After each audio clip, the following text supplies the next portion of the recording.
दुर्गा फुजानि रंजानायनि समावनो मोनसे दुखुनि रादाब। गहपुर ओनसोलनि मोनसे समनि बर'नि सासे गोख्रों दैदेनगिरि नेर्सोन बसुमतारिया सनिबारखालि प्रेसार स्ट्रक जानानै हरखाब रुंसारि जालाङो। बिथांनि हरखाब रुंसारि जानायाव गहपुर ओनसोलनि रायजो राजाफ्रा गोथौयै दुखु मोननाय फोरमायो।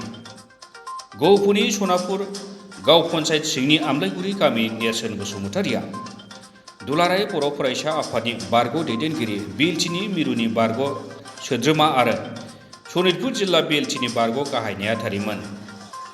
गहपुर ओनसोलनि गुबुन गुबुन हान्जा आफादफोरा बिथाङा रुंसारि जानायाव गोथौ दुखु मोननाय फोरमायो आरो बिथांखौ दिनै जोबथा बिदाय होयो।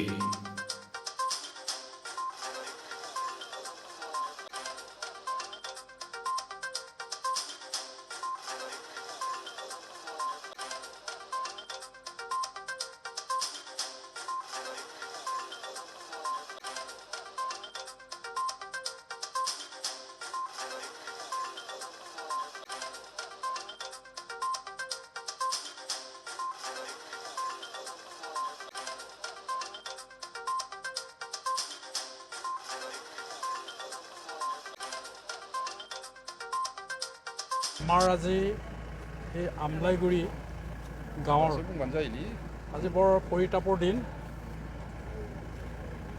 যোৱা 1973 চনৰ 25 ফেব্ৰুৱাৰী তাৰিখে এই গাঁৱতেই স্বৰ্গীয় বিৰাজমোহন বসুমতাৰীৰ সন্তান হিচাপে জন্ম লাভ কৰা স্বৰ্গীয় নেৰ্চন বসুমতাৰী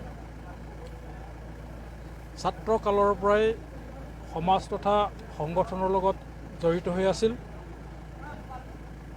তেখেতে ক্লাছ 10 পঢ়া সময়তেই উপেন্দ্ৰনাথ ব্ৰহ্মৰ নেতৃত্বত যি পৃথক ৰাজ্যৰ বড়োলেণ্ডৰ আন্দোলন হৈছিল, সেই আন্দোলনত আপচুৰ এজন আঞ্চলিকৰ সহকাৰী সম্পাদক হিচাপে কাৰ্যনিৰ্বাহ কৰিছিল।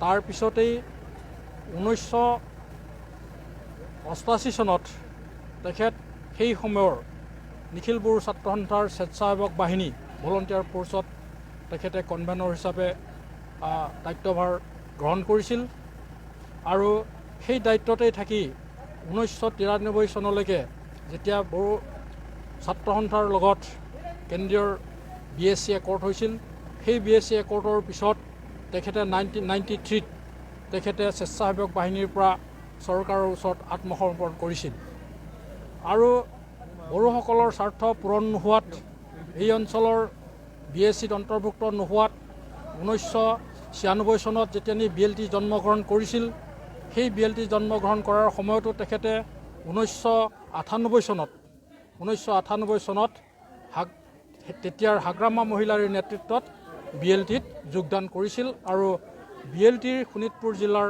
কনভেনৰ হিচাপে তেখেতে কাৰ্যনিৰ্বাহ কৰিছিল আৰু BLTৰ কনভেনৰ হিচাপে কাৰ্যনিৰ্বাহ কৰাৰ পিছত এটা উগ্ৰপন্থীৰ যি আন্দোলন, সেই আন্দোলনত 6 বছৰ একেৰাহে কাৰ্যনিৰ্বাহ কৰাৰ পিছত 2003ত যেতিয়া নেকি BTC চুক্তি হৈছিল, সেই চুক্তিটো তেখেতে আত্মসমৰ্পণ কৰি সেই সময়ত শাসনত থকা চৰকাৰৰ লগত সহযোগিতা আগবঢ়াই এই অঞ্চলৰ যথেষ্ট সামাজিক কামত তেখেতে জড়িত হৈ আছিল।